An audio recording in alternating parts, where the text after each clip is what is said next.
Naziv predmeta. Frula. Pišća ili frula je narodni instrument izrađen od drveta. Sastoji se od šupljeg cjevastog tijela dužine 22,3 cm, u kojem se nalazi usni pisak za puhanje. Duž tijela se nalazi 6 rupica koje proizvode različite zvučne tonove. Tijelo ovog instrumenta je ukrašeno jednostavnim narodnim motivima, šarama u žutoj, crvenoj, zelenoj i plavoj boji. Frula spada u porodicu drvenih duhačkih instrumenata.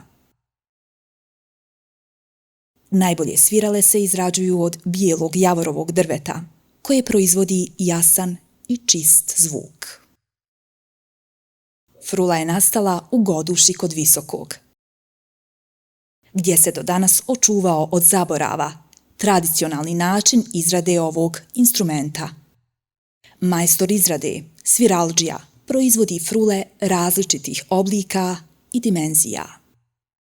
Predmet se čuva u muzeju u Visokom.